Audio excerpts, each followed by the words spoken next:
Good afternoon. I've been to a couple of the Kiwanis meetings and they always bless the food after they eat, and I find that so strange. I said, well, the last time I did a prayer, I said, well, Lord, bless their bellies. So I went ahead and blessed it before y'all got here.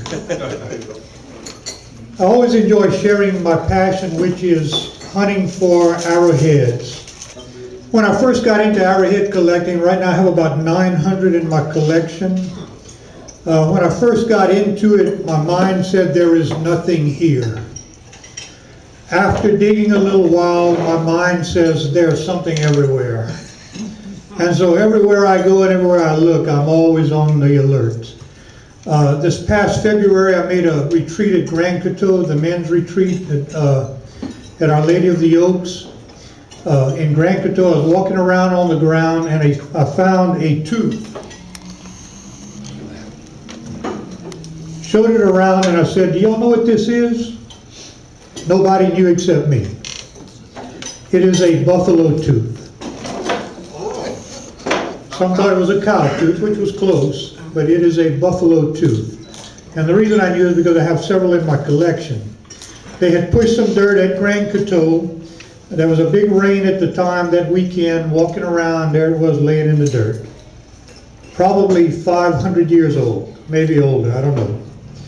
At one time here in the prairie land, there were miniature buffaloes that would eat the prairie grass. I have some buffalo teeth from Texas. They're about twice as big. The western buffalo were much bigger. Here in Louisiana, miniature buffalo. You know how you see these miniature horses? Well, they were miniature buffalo that would eat the prairie grass. And apparently some Indian had killed one maybe, or this one died somewheres, and the tooth remained for whatever reason. And so there's stuff all over. People look, but they don't see. People don't observe. Every time I've been to Grand Coteau, I've picked up artifacts on that property. Found some old glass, colored glass, bottle jars and whatnot. Went on a retreat, St. Charles College in Moss Bluff, big Catholic retreat center. Walking around on the property, started looking, found a little mound that was an Indian mound. Picked up 5 arrowheads off that little mound. Some of the deacons on retreat like, how do you do that? How do you just have to open yourself. Most of the stuff in Louisiana is made out of gravel shirt. Other states have lots of big rocks. Down here, a lot of gravel rock was brought in that they would chip them into. And so it's not real impressive. It's not real big. But it dates back about 10,600 years to 11,500 years. Right there, about 12 miles from here. Bought a point from Donnie Leger. His dad is Leger with the Sheriff's Department. What's his first name? Ricky, Mr. Ricky Leger. Donnie was living in a house going out of Eunice on the Crowley Highway. Last house on the left, just before the bayou, right there, Bayou Mallet. Some erosion in the ditch on the side of the road there. Walked down, saw an arrowhead, what's called a pelican point. Dates back about 6,000 years. Clint Bischoff's brother, Ben, was showing me an arrowhead one day that they had an uncle that was working for the city of Eunice, digging along Park Avenue. Had to dig a hole, something, a line maybe on Park Avenue. Dug up an arrowhead right there on Park. David Claus, Mr. T's son. You all know where he lives? Right out... Dan Drive. Yeah. Cutting his grass one day, he started finding arrowheads in the dirt. Because he lives right along the bayou there. A piece of bayou. And so there's stuff everywhere. The best way to get started, get you a sharp shovel. I always have my shovels razor sharp. I use 2 shovels. I also go and I buy me a little raincoat, 87-cent throwaway raincoat at Walmart to sit on. Spread it out, put it in the dirt, sit down so I can dig. I start off with a big shovel, dig a hole where I have a nice facing, put my little tarpaulin down, sit on it, and then I get my baby here. I need to give it a name. sit down, and it's usually a razor sharp. It's kind of boogered because I didn't re-sharpen it after my last dig, but sit down in the dirt and I kind of angle a little sideways and I'll just shave that edge real slow and take real thin bites out of it. And I usually shave at an angle. I don't know why, it's just my technique. Shave real easy, and when you hit a rock, it will click on your shovel. Or if it's a big rock, I mean, you'll feel the pressure. So you can hear when it hits, click. And when I hit something, I stop, take my pocket knife out, and dig it out of the wall. Because you don't want to break them.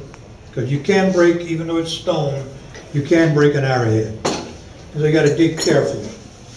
But when I start my hole, I usually go down below the topsoil, even inches into the clay.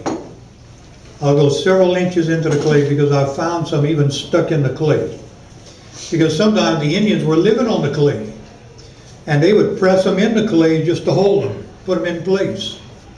And so I'll dig down into the clay. I was with Ben Bischoff one day. He said, I dug a hole back in the woods, and he said, I found one rock. I said, Ben, if you found a rock, that's an Indian site. See, here in Louisiana, down here, there are no rocks in the soil. Absolutely no rocks. Now you got gravel roads that'll throw gravel, or vehicles with rocks on tires, but as far as a natural soil, there are no rocks. If you find a rock in the woods, the Indians brought them in. Another giveaway, you check around armadillo holes. I've had 2 armadillos that have shown me where there were sites. I went to one day, he had thrown some dirt out, and there's a piece of pottery sitting on top of his dirt. I said, well, look at here, there's an arrowhead site right here. Started digging, finding arrowheads. 2 different types of rock. This one is translucent. If you hold it up to the light, it's root beer flint. Lighting's not good in here to look at it, but boy, if you get this in the sunlight, fabulous. This is what they call Edwards Plateau shirt. Root beer flint, still sharp. The Indians would make it, you notice you can put your finger right here, and they use it to skin their deer. Fabulous knife.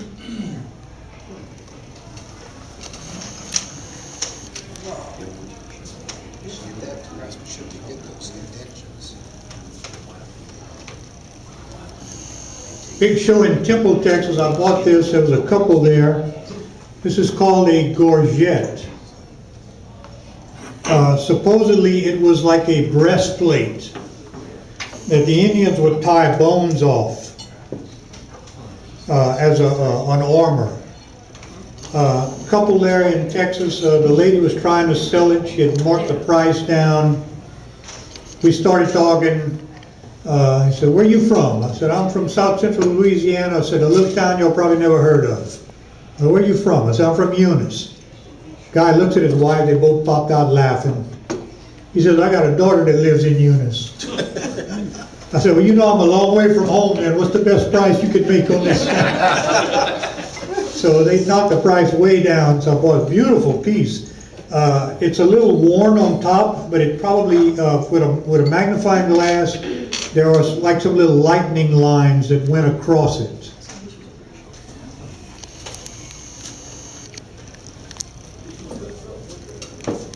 This you don't want to touch unless, especially the ladies here, you don't want to touch this. This is a pipe of a woman giving birth to a baby. Unless you want to get pregnant. Oh, if I get pregnant, we all gotta go to church. Or if you want to rub it and go back home and meet your wife, take your chances. Very unusual pipe. They would load the tobacco back here in the top, and then a piece of wood with a hole completely through it. How they got that hole in there, I have no clue. Stick it back here and smoke the pipe. That's very far out there. Yeah, you know what that's it.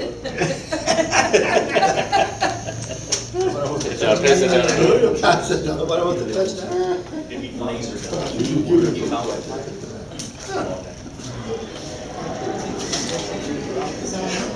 I have a figurine in my office. It's an Indian woman, it's out of stone, it's an Indian woman holding a baby. And you can see that they scratched the face and then the baby's hair and the blanket.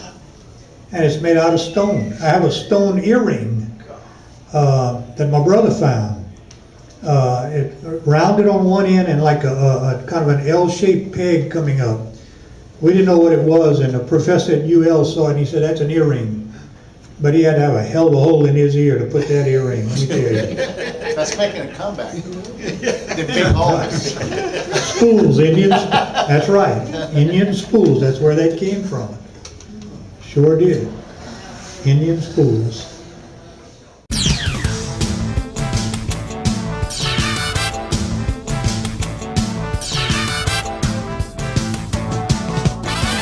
K-E